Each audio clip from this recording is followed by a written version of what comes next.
أعوذ بالله من الشيطان الرجيم بسم الله الرحمن الرحيم فتلقى آدم من ربه كلمات فتاب عليه إنه هو التواب الرحيم قل اهبطوا منها جميعا فإما يأتينكم مني هدى فمن تبع هداي فلا خوف عليهم ولا هم يحزنون والذين كفروا وكذبوا بآياتنا أولئك أصحاب النار هم فيها خالدون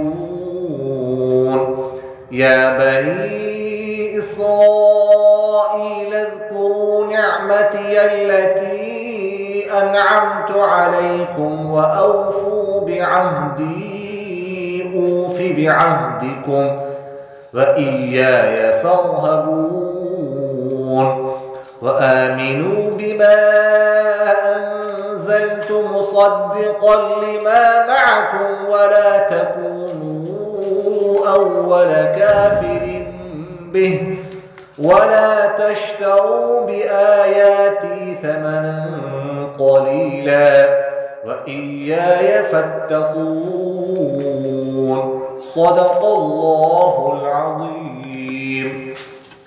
سورہ بقرہ آیت نمبر 37 سے دیکھ لیجئے۔ فتلقى بس سیکھ لیے آدم علیہ السلام نے من ربہ اپنے رب سے، من سے ربہ اپنے رب سے، کلمات کچھ کلمہ کچھ باتیں، فتاب علیہ پھر اللہ تعالیٰ متوجہ ہو گئے ان پر، علیہ ان پر، انہو بے شک اللہ تعالیٰ هو التواب وہ توبہ قبول کرنے والا، وہی توبہ قبول کرنے والا، الرحیم بہت مہربان۔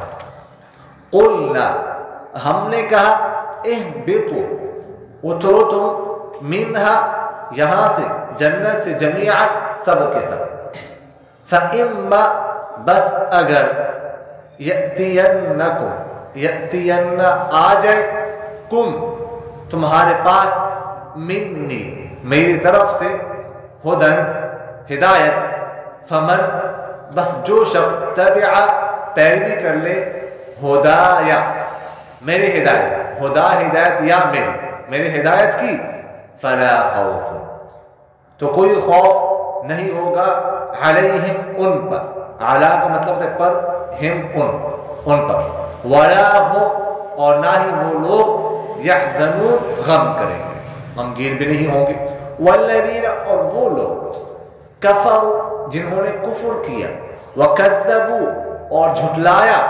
بآیاتنا ہماری آیتوں کو، اولئک یہی لوگ، اصحاب النار آگ والے ہیں، اصحاب والے، النار آگ، ہم وہ لوگ، فیہا اس آگ میں، فی منا میں، ہاں اس میں، اس آگ میں، خالدون ہمیشہ رہنے والے ہوں گے۔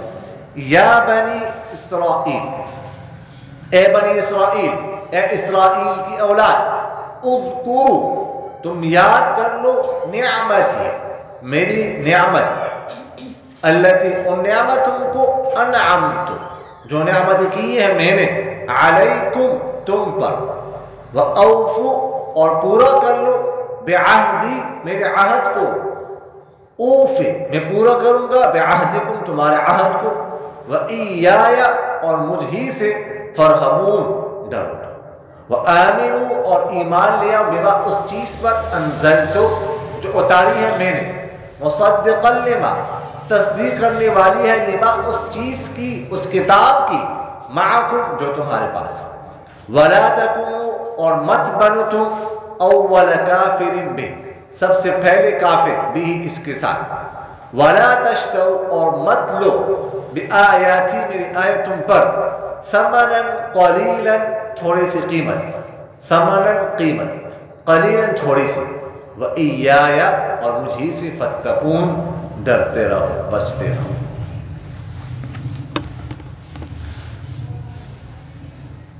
پچھلی آیات میں ہم تفصیل سے عرض کر چکے ہیں کہ کس طرح آدم علیہ السلام کو اللہ تعالیٰ نے پیدا کیا، پھر کس طرح فرشتوں سے سجدہ کروایا، فرشتوں کو سجدے کا حکم ہوا، اور پھر کیسے شیطان نے انکار کیا سجدے سے، اور کیسے شیطان نے حضرت آدم اور حضرت حوا کو ورغلایا، اور پھر اترنے کا حکم ہوا جنت سے وغیرہ ذالکہ۔ یہاں سے اور سورہ اعراف کی کچھ آیات کو ملا کر ہم نے اس حوالے سے گفتگو عرض کی تھی۔ تو اب جب یہ سب کچھ ہوا، آدم علیہ السلام کو پچھتاوا ہو گیا دل ہی دل میں کہ یہ میں نے کیا کیا، اور ظاہر ہے کہ ان کو علم ہو گیا میں نے غلط کام کیا، غلطی ہو گئی، ایسا نہیں ہونا چاہیے تھا۔ اب وہ خاموش ہے، خاموش، زبان بند، پچھتاوا تو ہے، معافی کی خواہش ہے، معافی کی طلبگار ہے، لیکن زبان سے کچھ نہیں کہہ سکتے۔ کیوں؟ ایک پیغمبرانہ معرفت ہوتی ہے جس کی وجہ سے، ہیبت کی وجہ سے ہیبت ہوتی ہے، وہ خاموش ہے۔ اور اس کے علاوہ بھی اس لیے خاموش ہے کہ کہیں کچھ میرے زبان سے، اگر میں تو کوشش کروں گا توبہ کی، اللہ کو منانے کی، لیکن ہو سکتا ہے کہ مزید کوئی زبان سے ایسا کلمہ نکل جائے کہ میری کوشش تو اللہ کو منانے کی ہو، لیکن وہ اللہ کو ناراض کرنے کا باعث بن جائے۔ تو اللہ تعالیٰ سمجھ گئے، اللہ تعالیٰ تو دلوں کے رازوں کو جانتا ہے، سمجھ گئے کہ اب بندے کو پچھتاوا ہے، تو اللہ تعالیٰ نے خود ہی کچھ کلمات آدم علیہ السلام کو سکھا دیے کہ ان کلمات کے ذریعے سے توبہ کرو۔ فتلقى، تلقى کہ میں نے ترجمہ کیا کہ سیکھ لیا آدم علیہ السلام نے اپنے رب کی طرف سے کچھ کلمات سے۔ تلقى کا معنی یہ لکھا ہے کہ کسی چیز کا رغبت شوق کے ساتھ استقبال کرنا اور اس کو قبول کرنا، اس کو تلقی جو ہے وہ کہا جاتا ہے۔ یہ تو آدم علیہ السلام گویا کہ ان کلمات کا کہ توبہ کیسے مانگے، کیا پہلی دفعہ توبہ مانگی جا رہی ہے، کیا کہیں، تو اللہ تعالیٰ نے خود ہی سکھا دیا۔ تو اللہ تعالیٰ نے وہ کلمات، آدم علیہ السلام نے وہ کلمات سیکھ کر ان کے ذریعے سے اللہ سے توبہ کی۔ وہ کلمات کیا تھے؟ تو وہ کلمات ہیں جن کا ذکر آگے ہیں، قرآن پاک میں موجود ہے، سورہ اعراف میں۔ گزشتہ درس میں ہم سورہ اعراف کی آیتوں کا ترجمہ اور اس کی تفسیر عرض کر چکے تھے۔ آگے جا کر اس میں قَالَا رَبَّنَا ظَلَمْنَا أَنفُسَنَا وَإِن لَّمْ تَغْفِرْ لَنَا وَتَرْحَمْنَا لَنَكُونَنَّ مِنَ الْخَاسِرِينَ۔ کیا کہا دونوں نے، آدم اور حوا نے؟ رَبَّنَا ظَلَمْنَا أَنفُسَنَا، رَبَّنَا اے ہمارے رب، ظَلَمْنَا أَنفُسَنَا ہم نے ظلم کیا اپنی جان پر، وَلَمْنَا إِن لَّمْ تَغْفِرْ لَنَا اگر تم ہمیں معاف نہ کر دے، وَتَرْحَمْنَا ہم پر رحم نہ کر، لَنَكُونَنَّ مِنَ الْخَاسِرِينَ تو ہم ہو جائیں گے خسارہ پانے والوں میں سے۔ یہ کلمات، ان کلمات کا ذکر کیا، ان کلمات کے ذریعے سے اللہ سے توبہ کریں۔ تو اللہ تعالیٰ فرماتے ہیں فَتَابَ عَلَيْهِ، اللہ تعالیٰ نے ان کی توبہ قبول فرمائی، توبہ قبول ہو گئی۔ اچھا، یہ لفظ جو ہے نا وہ تابہ،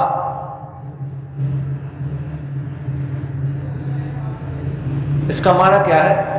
توبہ اس کو کہتے ہیں، اس کا اصل معنی تو ہوتا ہے رجوع کرنا،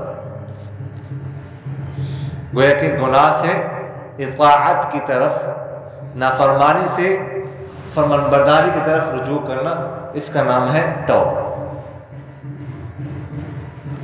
لیکن وہ نا دروازہ بند کر دیجیے، ٹھیک ہے۔ لیکن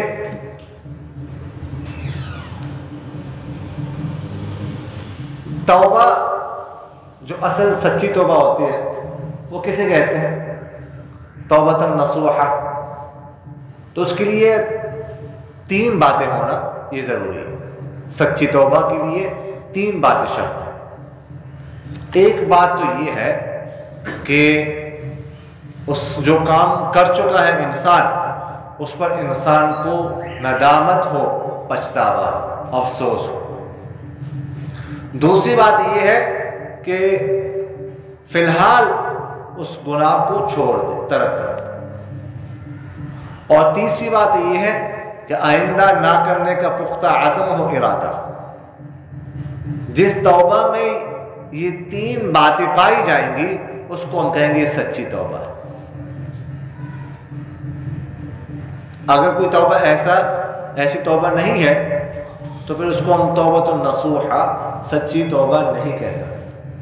کوئی گناہ بھی کرتا ہے، توبہ بھی کرتا ہے، اس کے بارے میں وہ شعر ہے نا، وہ شعر مشہور شعر ہے کہ اس کی توبہ بھی ایسی ہے جس سے توبہ بھی کرتی ہے توبہ۔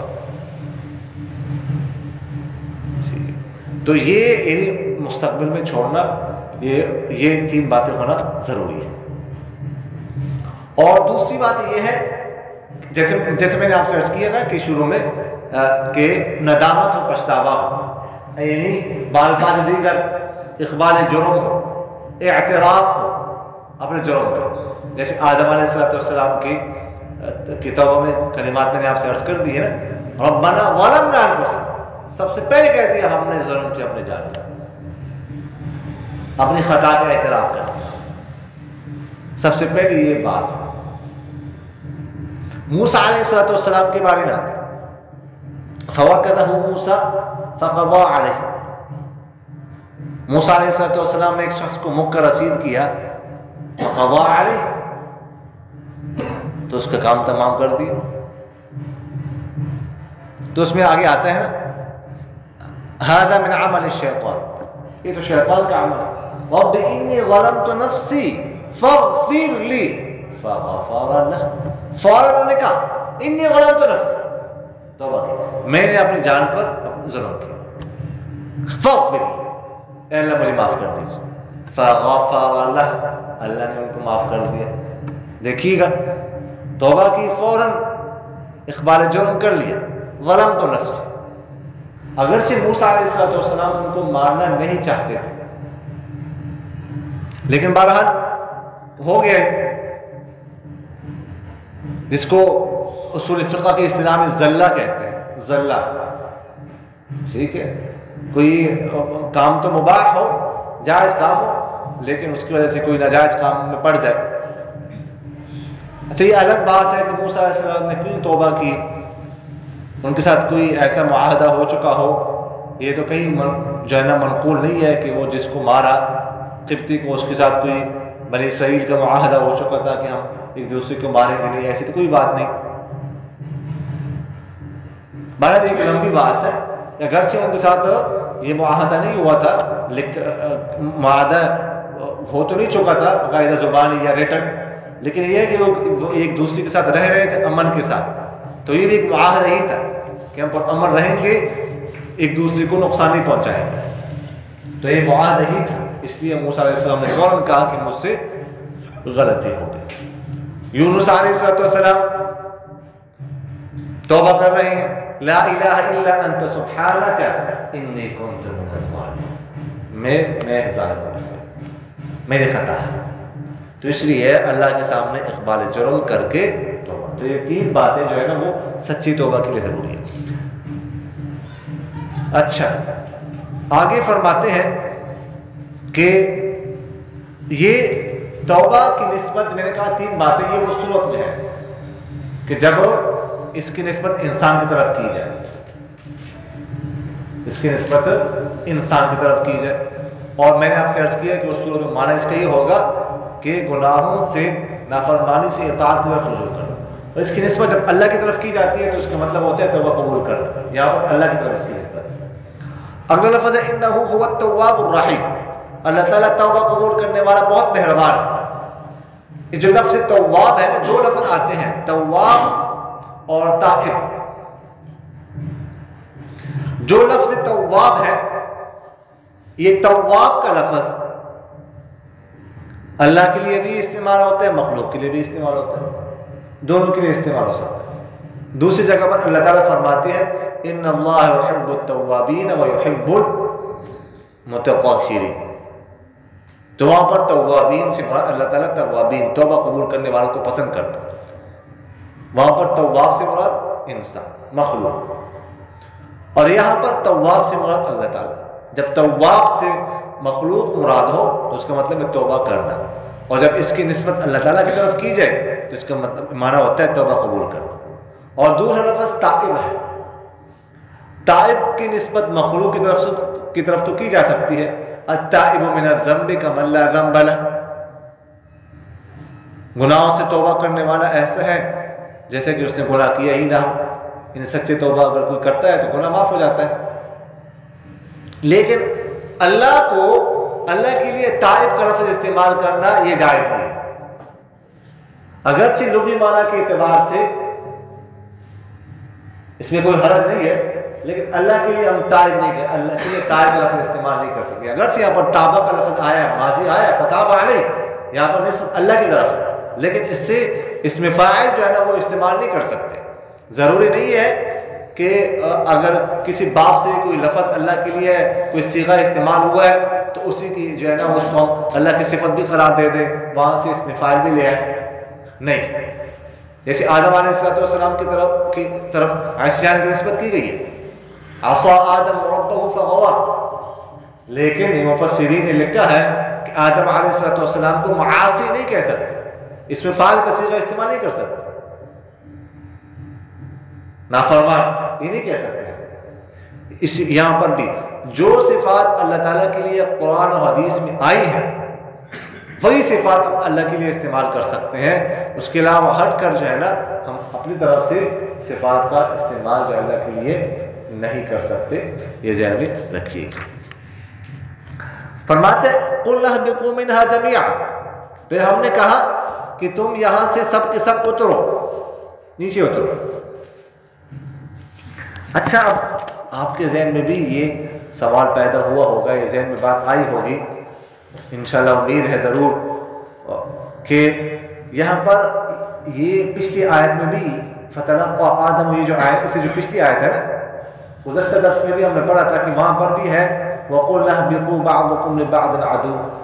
اس میں بھی اترنے کا حکم ہے کہ تم یہاں سے اترو، بعض تمہارے بعض کے دشمن ہوں گے. اور ایک آیت کے بعد پھر اهْبِطُوا مِنْهَا جَمِيعًا، پھر اترنے کا حکم ہے. اترنے کا حکم ایک دفعہ تو ہو چکا ہے، دوبارہ اترنے کا حکم دیا جا رہا ہے، یہ 2 دفعہ، اور صرف درمیان میں ایک آیت کا گیپ ہے بس. یہ کیوں؟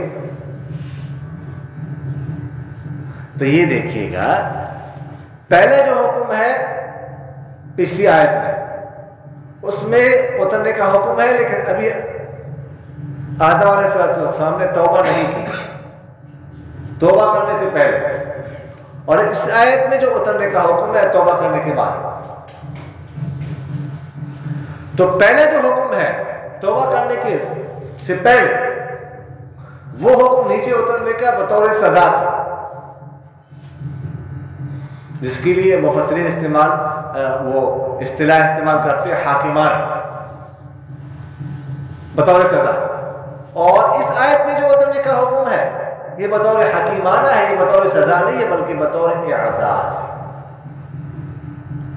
کہ اب کسی کے ذہن میں یہ سوال پیدا ہو سکتا تھا کہ اللہ نے اترنے کا حکم دیا، ایک سزا ہے، اس کے بعد آدم علیہ السلام نے توبہ کر لی، تو ذہن میں یہ بات آ سکتی تھی کہ اب جو نیچے اترنے کا حکم ہے وہ اللہ تعالیٰ کو واپس لینا چاہیے کہ توبہ تو ہو گئی، توبہ کر لی، اللہ نے توبہ قبول بھی کر لی، تو اب کیوں نیچے اتارا جا رہا ہے، اب اللہ تعالیٰ حکم واپس لے لیں. تو اللہ تعالیٰ نے پھر اس حکم کو ریپیٹ کیا کہ نہیں وہ حکم برقرار رہے گا، وہ حکم ہوگا، اور یہ بطور سزا نہیں ہے، اب یہ بطور اعزاز ہے، کیونکہ اس میں بہت ساری حکمتیں ہیں۔ آدم علیہ السلام نے نیچے رہنا ہے، میں آپ کو پہلے عرض کر چکا ہوں کہ جب وہاں پر ہم نے پڑھا تھا نا، یا آدم اسکن انت وزوجک الجنہ، کہ اے آدم تم اور تمہاری بیوی یہاں پر رہو، تو میں نے کہا تھا یہاں پر سکونت کا لفظ ہے، سکونت کا، سکونت جو ہوتی ہے عارضی ہوتی ہے، اقامت جو ہوتی ہے وہ دائمی ہوتی ہے۔ تو وہاں پر میں نے آپ سے عرض کیا تھا کہ اس سے معلوم ہو رہا ہے کہ جنت میں جو آدم علیہ السلام کو ٹھہرایا جا رہا ہے یہ عارضی ہے، مستقل نہیں۔ تو نیچے اترنا تھا، اور اللہ تعالیٰ نے آدم علیہ السلام کو جو اپنا خلیفہ بنایا تھا، جو خلیفۃ اللہ تھے، وہ زمین میں ان کے نائب تھے، اوپر میں ان کو نیابت زمین میں دی تھی، خلافت زمین کی ملی تھی، آسمانوں کی نہیں، کیونکہ یہ اصل جو ہے نا وہ ان کی خلافت ہی زمین کی نہیں۔ بہت ساری حکمت ہے، مثلا بعض مفسرین نے یہ لکھا ہے کہ اللہ تعالیٰ کی کچھ صفات ہیں، اللہ تعالیٰ کی صفت ہے غفور ہے، رحیم ہے، عفو ہے، قابض ہے، باسط ہے، خافض ہے، رافع ہے، غفور بخشنے والا، رحیم مہربان، قابض تنگ کرنے والا، باسط کشادہ کرنے والا، خافض جھکانے والا، رافع اٹھانے والا۔ تو یہ جو اللہ تعالیٰ کی صفات ہیں، ان صفات کا مظہر یہ دنیا میں ہی ہو سکتا تھا، آسمان میں نہیں۔ یہ صفات جو اللہ تعالیٰ کی ہے یہ نمایاں ہو سکتی تھی دنیا میں، آسمانوں میں نہیں۔ اس لیے اصل تھی ہی آدم علیہ السلام خلیفۃ اللہ فی الارض، زمین میں، اس لیے ان سے کہا کہ نہیں یہ حکم برقرار رہے گا، اور یہاں پر رہنا ہے، لیکن یہاں پر بھی جو حکم زمین میں جو رہنے کا حکم ہے یہ بھی عارضی ہے۔ توبہ اوپر کر لیں، ٹھیک ہے، لیکن اترنے کا حکم پھر بھی برقرار رہا کہ جانا ہے۔ اور اس سے معلوم ہوا کہ پہلا حکم بطور سزا، دوسرا حکم بطور اعزاز، کہ دیکھیں پہلے حکم کے ساتھ یہ بہت اہم بات ہے، اس میں قُلْنَا اهْبِطُوا بَعْضُكُمْ لِبَعْضٍ عَدُوٌّ، اهبطوا تم اترو، بعضکم لبعض عدو، بعض تمہارے بعض کے دشمن ہو۔ اور یہاں پر کیا فرمایا؟ اهبطوا منها جميعا فإما يأتينكم مني هدى، کہ اگر تمہارے پاس آ جائے میرے طرف سے ہدایت، تو یہاں پر اترنے کے ساتھ ہدایت کا ذکر ہے۔ تو اس سے معلوم ہوا کہ یہ اترنے کا جو حکم ہے یہ بطور سزا نہیں بلکہ بطور اعزاز۔ تو فرمایا فلا خوف علیہم ولا هم يحزنون، جو میرے ہدایت کی پیروی کریں گے ان پر نہ کوئی خوف ہوگا اور نہ وہ غمگین ہوں گے۔ یہ دو لفظ استعمال ہوتے ہیں، یہ ذہن میں رکھیے گا، ایک لفظ ہے خوف اور ایک لفظ ہے حزن۔ عربی کے دو لفظ ہیں، خوف کا معنی ہوتا ہے ڈر، حزن کا معنی ہوتا ہے غم۔ خوف کا بھی لفظ ہے یحزنون، یہ حزن سے نکلے، اس کا لفظ بھی استعمال ہوا ہے، لیکن دونوں میں فرق ہے۔ جو خوف ہوتا ہے جس کو ہم ڈر کہتے ہیں، اس کا تعلق ہوتا ہے مستقبل کے ساتھ، یعنی ابھی کوئی کام ہوا نہیں ہے لیکن پہلے سے ہم ڈر رہے ہیں کہ وہ اندیشہ جس کو کہتے ہیں کہ وہ کام ایسا نہ ہو جائے، تو پہلے سے اس کام کے بارے میں ڈر ہوتا ہے، اس کے لیے خوف کا لفظ استعمال ہوتا ہے۔ اور جب ایک دفعہ کام ہو جائے اس کے بعد جو اس پر غم ہوتا ہے، افسوس ہوتا ہے، اس کے لیے حزن کا لفظ استعمال ہوتا ہے۔ تو اللہ تعالیٰ نے فرمایا کہ جو لوگ میری ہدایت کی پیروی کریں گے نہ ان پر کوئی خوف ہوگا اور نہ وہ غمگین ہوں گے، یعنی جنہوں نے ہدایت کی پیروی کی خوف نہیں ہے۔ خوف کس چیز کا ہونا ہے؟ آخرت کا،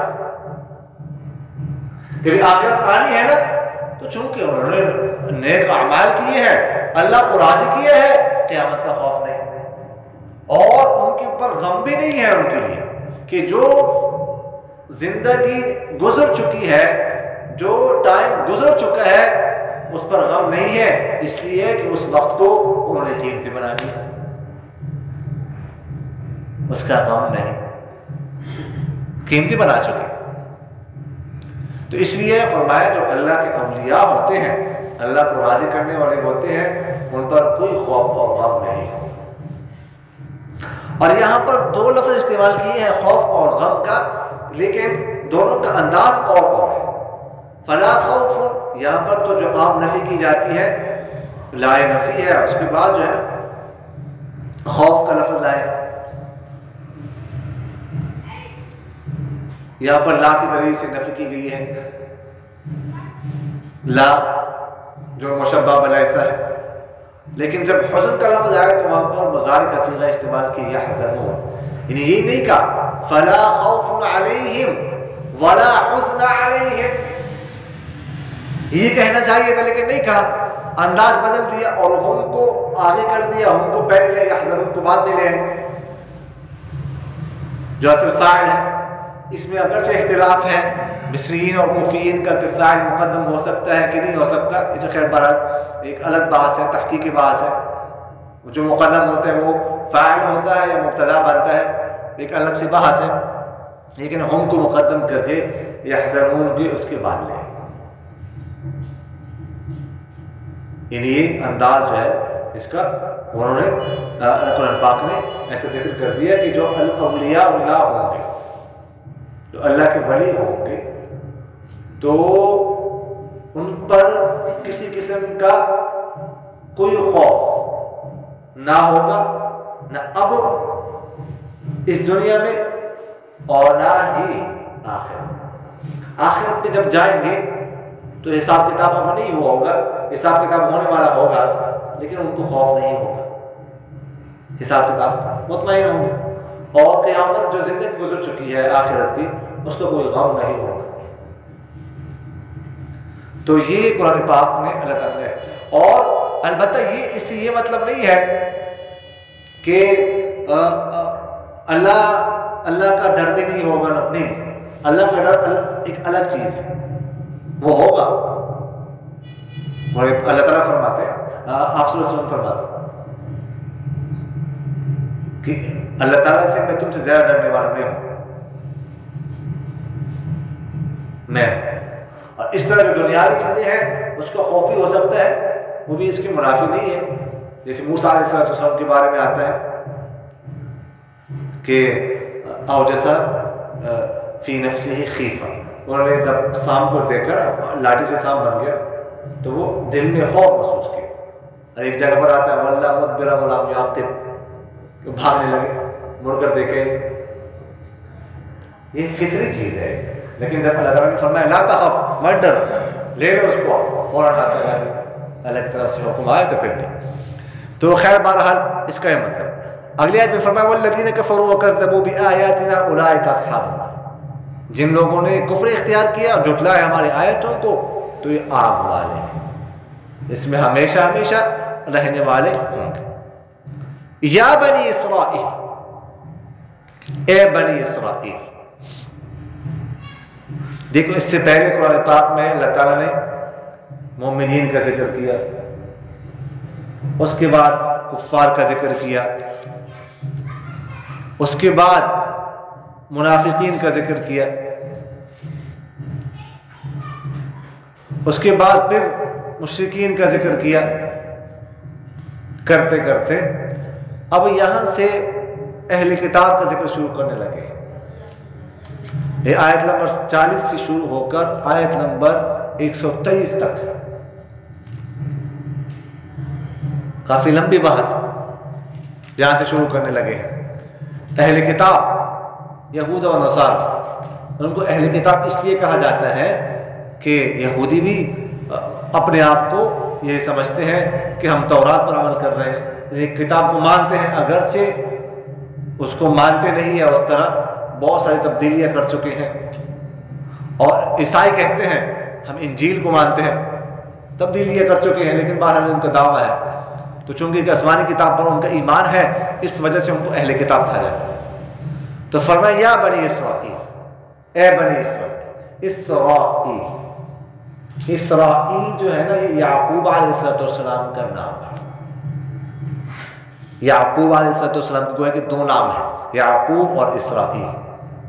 اور بعض علماء نے فرمایا ہے کہ آپ صلی اللہ علیہ وسلم کے علاوہ کسی بھی پیغمبر کے ایک سے زیادہ نائب نہیں ہے، صرف آپ صلی اللہ علیہ وسلم کے سوائے یعقوب علیہ السلام، ان کے دو نام ہیں.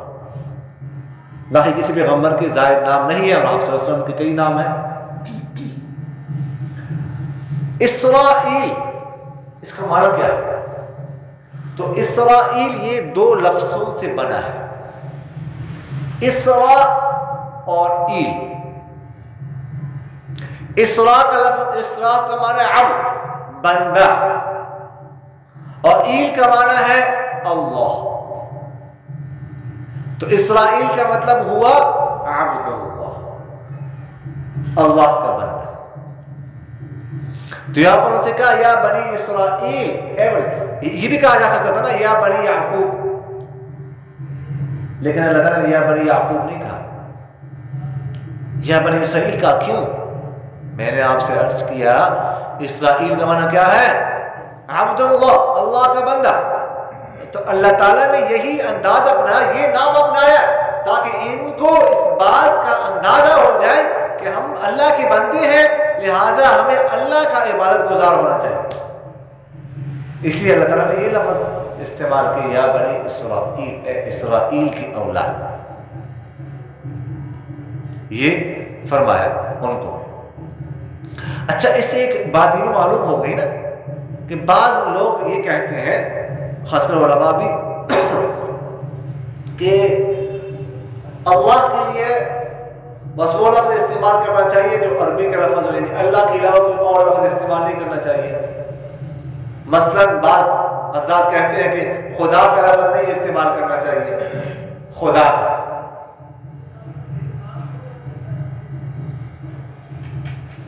لیکن یہ بات درست نہیں. خدا کا لفظ استعمال کر سکتے ہیں، بالکل ٹھیک ہے. خدا کا معنی کیا ہے؟ خود آ. کیا معنی ہے اس کا؟ خود آ، خود جو ذات خود موجود ہو اس کے. تو خدا کا لفظ استعمال کر سکتے ہیں. ایسا لفظ جو کسی زبان میں اللہ کے لیے استعمال کیا جاتا ہو اور اس میں کسی قسم کی دوسری تنقیص، کمی نہ ہو، اور کسی غیر مسلموں کے کسی معبود کے ساتھ مشابہت بھی نہ ہو، تو ایسے لفظ اللہ کے لیے استعمال کر سکتے ہیں. لیکن بھگوان کا لفظ اللہ کے لیے استعمال نہیں کر سکتے. اگرچہ بھگوان بھی خدا کو کہتے ہیں، لیکن نہیں، کیونکہ بھگوان ہندو کس کو کہتے ہیں؟ بتوں کو. اس لیے بھگوان کا لفظ استعمال نہیں کر سکتے. اس طرح یزدان کا لفظ بھی استعمال نہیں کرنا چاہیے. یہ بعض لوگ یزدان کا لفظ استعمال کرتے ہیں، لیکن یہ تو پارسی جو ہوتے ہیں، مجوسی جو ہوتے ہیں، ان کے خدا کا نام. یزدان کا لفظ بھی استعمال نہیں کرنا چاہیے. اس کے علاوہ جو لفظ مثلا خدا کا لفظ، جیسے میں نے آپ سے عرض کیا، استعمال کر سکتے ہیں. اس طرح پروردگار کا لفظ ہے، وہ استعمال کر سکتے ہیں، اس میں کوئی حرج نہیں ہے. تو فرمایا اے بنی اسرائیل، تم یاد کرو میری ان نعمتوں کو جو نعمتیں میں نے تم پر کی ہیں. اچھا، یہ دیکھیے گا ایک اور بات ذہن میں رکھیں کہ یہاں پر بنی اسرائیل کا ذکر اللہ تعالیٰ نے کیا، تو بنی اسرائیل کا ذکر کر کے ان سے کہا اذکروا نعمتی التی انعمت علیکم، میری نعمتوں کو یاد کر،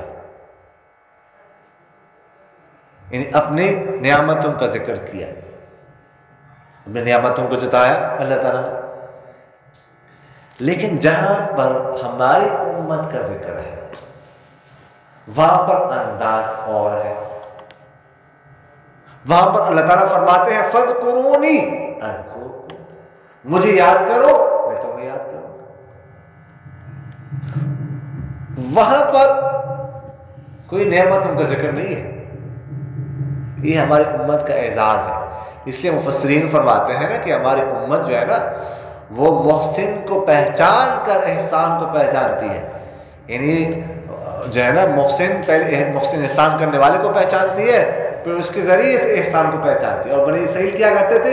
احسان کے ذریعے سے محسن کو پہچانتے تھے، براہ راست احسان کرنے والوں کو نہیں پہچانتے تھے جب تک احسان سامنے نہ ہو. تو اس لیے ان کو پہلے احسانات دیتا ہے کہ یہ احسان بھی کیا ہے، یہ احسان بھی کیا ہے، یہ احسان بھی کیا ہے. تو ان کو یاد کرو اور مجھے تسلیم کرو، خدا مانو. اور فرمایا کہ تم پورا کرو میرے عہد کو، میں پورا کروں گا تمہارے عہد کو. پورا کرو میرے عہد کو. اس عہد سے کون سا عہد مراد ہے؟ تو فرماتے ہیں اس عہد سے وہ عہد مشہور عہد ہے، لقد اخذ اللہ میثاق بنی اسرائیل وبعثنا منهم 12 نقیبا،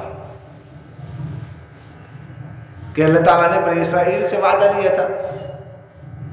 اس کا خلاصہ یہ ہے کہ تمام انبیاء کو ماننا ہے، بشمول حضرت محمد صلی اللہ علیہ وسلم. اور اس طرح زکوٰۃ، نماز اور صدقات کی ادائیگی ہے. یعنی گویا کہ اس کا خلاصہ یہ نکلتا ہے کہ آپ صلی اللہ علیہ وسلم کو بھی تسلیم کرنا ہے اور آپ صلی اللہ علیہ وسلم کی جو تعلیمات ہیں ان کو بھی تسلیم کرنا ہے. یہ خلاصہ. لیکن انہوں نے اس کا انکار کر دیا. تو اللہ تعالیٰ نے فرمایا کہ اگر تم عہد کو پورا کرو گے اوفی بعہدکم، تو میں بھی تمہارے عہد کو پورا کروں گا. یعنی ان کے ساتھ اللہ تعالیٰ نے کیا عہد کیا تھا؟ ان کے ساتھ عہد یہ تھا کہ میں تمہاری مغفرت کروں گا اور تمہیں جنت میں داخل کروں گا. یہ تمہارے ساتھ عہد ہے. لیکن ظاہر سی بات ہے کہ وہ اس پر پورا نہیں اترے اور اس عہد کو پورا نہیں کیا. اللہ تعالیٰ نے فرمایا وَإِيَّايَ فَارْهَبُونِ، اور مجھ ہی سے ڈرتے رہو، کسی اور سے نہیں ڈرنا، مجھ سے ڈرنا ہے. یعنی یہ اپنے آپ کے جو لیڈر ہیں، جو مذہبی رہنما ہے، آگے ان کا ذکر ہوگا، ان سے نہیں، صرف اللہ سے ڈرنا ہے. اور فرمایا وَآمِنُوا بِمَا أَنزَلْتُ مُصَدِّقًا لِمَا مَعَكُمْ وَلَا تَكُونُوا أَوَّلَ كَافِرٍ بِهِ، تم ایمان لے اس چیز پر جو میں نے اتاری ہے اور تصدیق کرنے والی اس چیز کو جو تمہارے پاس ہے. یعنی میں نے جو قرآن پاک اتارا ہے اس پر ایمان لے. یہ قرآن پاک جو تمہارے پاس کتاب ہے تورات، اس کی تصدیق کرتا ہے. قرآن پاک میں تو جگہ جگہ پر تورات کا ذکر ہے، اور وہ تو ہم تو تورات کا انکار نہیں کرتے، قرآن پاک تورات کا انکار تو نہیں کرتا. ہم تو کہتے ہیں کہ جو کچھ قرآن پاک تورات میں اس وقت تھا، اللہ نے اتارا تھا، وہ برحق تھا اور اس پر ہمارا ایمان ہے. تو قرآن پاک اس کا انکار نہیں کرتا. اور فرمایا وَلَا تَكُونُوا أَوَّلَ كَافِرٍ بِهِ، اور تم مت بنو سب سے پہلے کافر اس پر، سب سے پہلے انکار کرنے والے. یہ مطلب یہ ہے کہ اس کو یہودیوں سے کہا جا رہا ہے تم اس قرآن پاک کو مانو. اگر تم نہیں مانو گے تو تم سب سے پہلے کافر بن جاؤ گے. بعد میں جو آنے والے لوگ ہوں گے جو انکار کریں گے وہ بھی تمہاری وجہ سے، اور اس کا وبال بھی تم پر ہوگا. اس سے ایک بات معلوم ہوگی، وہ یہ ہے کہ اگر کسی نے کوئی نیک کام کیا یا وہ نیک کام کا کوئی ذریعہ بن گیا جس کو دیکھ کر اور لوگوں نے بھی نیک کام کیا، تو جو اس نے نیک کام کیا ہے اس کا ثواب بھی اس کو ملتا ہے، اور اس کی وجہ سے جو لوگ نیک کام کرتے ہیں ان کا ثواب بھی اس کو ملتا ہے. اور جس نے کوئی برا کام کیا، کسی برے کام کا ذریعہ بن گیا اور لوگوں نے بھی اس کی وجہ سے اس کو دیکھ کر برا کام کیا، گناہ کیا، اس کا گناہ بھی ملتا ہے، اور اس کی وجہ سے جو دوسرے لوگ گناہ کر رہے ہیں ان کا وبال، ان کا گناہ بھی اسی کے ساتھ ہوتا ہے. حدیث شریف میں سرکار دو عالم صلی اللہ علیہ وسلم کا ارشاد مبارک ہے من سن سنتا حسنتا فلہ اجرها واجر من عمل بها.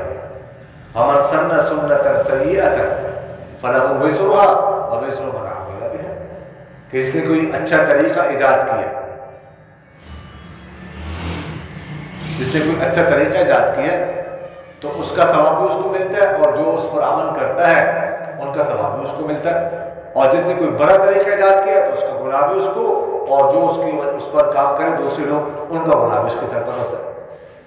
تو جس نے سب سے پہلے کفر کیا ہے، قیامت تک جتنے لوگ کافر کریں گے، کفر اختیار کریں گے، سب کا گناہ اسی کو ملے گا، ان کو ملے گا جن سے خطاب۔ اور فرمایا وَلَا تَشْتَرُوا بِآيَاتِي ثَمَنًا قَلِيلًا، اور تم مت لو میری آیتوں کے ذریعے سے تھوڑی سی قیمت۔ یعنی وہ کیا کرتے تھے، یہودیوں کے علماء یا ان کے مذہبی رہنما، وہ گویا کہ تورات کی آیتوں کو بیچتے تھے۔ ٹھیک ہے جی کسی نے اتنے پیسے دے دیے، اس کے لیے حکم چینج ہو گئے، تبدیل ہو گئے۔ عام انسان کے لیے حکم ہے، غلط کام کرتا ہے سنسار کرنا ہے، کوئی بڑی فیملی کا بندہ ہے، امیر فیملی کا بندہ ہے تو اس کو معاف کر دیا، اس کے لیے فتویٰ اور ہو گیا، اس کے لیے فتویٰ چینج ہو گیا۔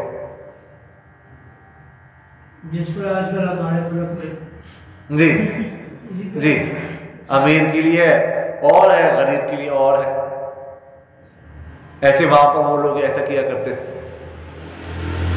تو اللہ تعالیٰ نے فرمایا ایسے مت کرو۔ اچھا یہاں پر فرمایا کہ تم تھوڑی سی قیمت مت لو، ثمنا قلیلا، اس کا مطلب یہ نہیں ہے کہ زیادہ پیسے خیر لے لیا کرو، زیادہ پیسے مل جائے تو پھر میرے آیتوں کو بیچو لیکن تھوڑے پیسے نہیں، مطلب اس کا یہ ہے کہ تم جتنی بھی قیمت لوگے، جتنے بھی پیسے لوگے اللہ کی آیتوں کے مقابلے میں تو وہ تھوڑی ہی ہے نا قیمت۔ قرآن کی ایک آیت کا ایک لفظ کی قیمت پوری دنیا میں نہیں بن سکتی، اس لیے جتنی بھی تم لوگے وہ قلیل ہی ہے۔ اور فرمایا وَإِيَّايَ فَاتَّقُونِ، اور مجھ ہی سے ڈرتے رہو۔ وَلَا تَلْبِسُوا الْحَقَّ، وَلَا تَلْبِسُوا، اور مت خلط ملط کرو، الحق حق بالباطل، باطل کے ساتھ، وَتَكْتُمُوا الْحَقَّ، اور مت چھپاؤ، یعنی وَلَا تَكْتُمُوا الْحَقَّ، مت چھپاؤ حق وَأَنْتُمْ تَعْلَمُونَ، اس حال میں کہ تم جانتے ہو۔ یعنی پچھلی آیت میں جب کہا نا کہ تم مت بیچو، میرے آیتوں کے ذریعے سے قیمت مت لو، یہ تبھی ہو سکتا ہے نا جب حق اور باطل کو خلط ملط کیا جائے، گھما پھرا کے کوئی بات کی جائے، حق کو چھپایا جائے۔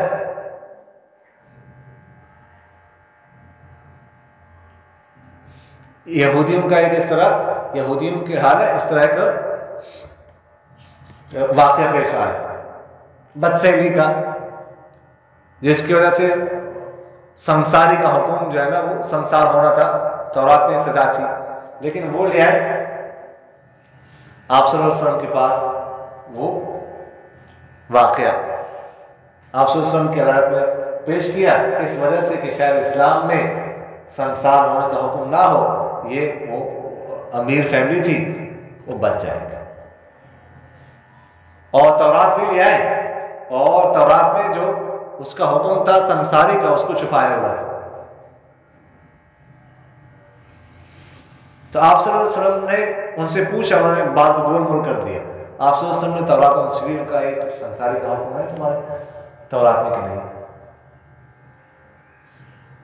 تو یہ اس طرح کے کام جو ہے نا وہ کیا کرتے تھے، خلط ملط، اور اللہ تعالیٰ نے فرمایا جی ایسا نہیں کرنا۔ اچھا یہ پہلی آیت جو ہے نا وہ بالکل پہلی آیت جو ہم نے پڑھی ہے، فَتَلَقَّىٰ آدَمَ مِن رَبِّهِ كَلِمَاتٍ فَتَابَ عَلَيْهِ، اس میں ایک آیت جو ہے نا وہ بات رہ گئی، وہ ذرا ذہن میں رکھیے گا، ابھی ذہن میں آئی کہ فتاب علیہ، اس میں آئے نا کہ اللہ تعالیٰ نے ان کی توبہ قبول کیا، پر علیہ ہی ضمیر جو ہے نا واحد کیا، علیہما اصل میں آنا چاہیے تھا، کیونکہ دونوں سے خطا سرزد ہوئی تھی نا، آدم اور حوا علیہ السلام دونوں سے، لیکن یہاں پر صرف آدم علیہ السلام کا ذکر ہے، حضرت حوا کا نہیں ہے۔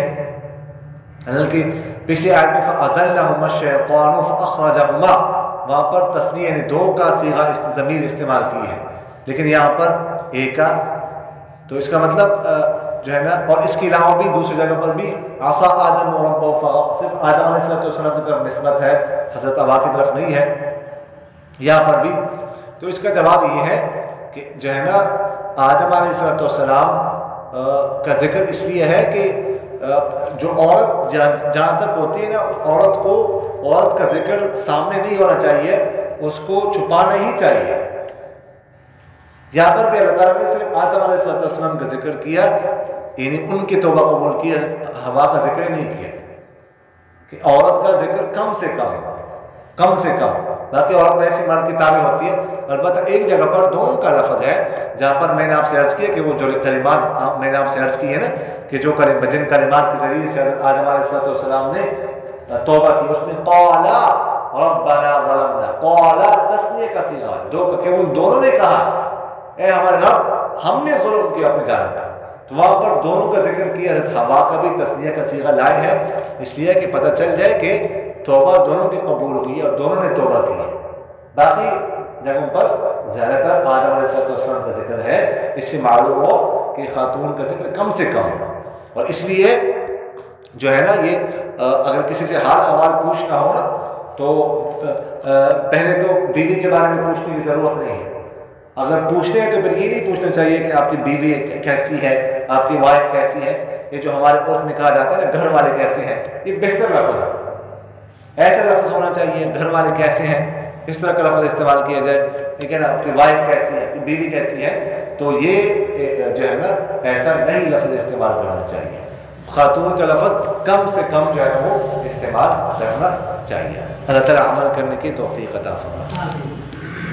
آمین۔ الحمد للہ رب العالمین والعاقبۃ للمتقین والصلاة والسلام على خیر خلقہ محمد وعلى آلہ واصحابہ اجمعین۔ اللهم إنا نسألك قلوبا أواهة مخبتة منيبة في سبيلك، اللهم اجعلنا من الذين إذا أحسنوا استبشروا وإذا أساءوا استغفروا، اللهم اشف مرضانا ومرضى المسلمين، اللهم إنا نعوذ بك من البخل ونعوذ بك من الجبن ونعوذ بك من أن نرد إلى أرذل العمر ونعوذ بك من فتنة الدنيا وعذاب القبر۔ یا ذا الجلال والاکرام ہمارے تمام صغیرہ کبیرہ گناہوں کو معاف فرما۔ اے ذا الجلال والاکرام ہمارے تمام لغزشوں سے، تمام کمیوں سے، تمام کوتاہیوں سے، تمام غفلتوں سے درگزر فرما۔ یا ذا الجلال والاکرام ہمیں اپنے کلام قرآن پاک کی فہم اور سمجھ نصیب فرما، اپنے کلام میں تدبر کرنے کی، اس سے مسائل نکالنے کی، اس میں غور و خوض کرنے کی توفیق نصیب فرما۔ یا ذا الجلال والاکرام ہمیں قرآن پاک سے محبت اور شغف نصیب فرما، اور اس کی تلاوت کرنے کی اور اس کے احکام پر عمل کرنے کی توفیق نصیب فرما۔ یا ذا الجلال والاکرام تمام بیماروں کو شفائے کاملہ عاجلہ مستمر عطا فرما۔ جو لوگ آج تک ہمارے عز و اقارب، ہمارے والدین، ہمارے رشتہ دار انتقال کر چکے ہیں، ان سب کی مغفرت فرما، ان سب کی درجات کو بلند فرما۔ سبحان ربک رب العزت عما یصفون وسلام علی المرسلین والحمد للہ رب العالمین۔ آمین یا رب العالمین برحمتک۔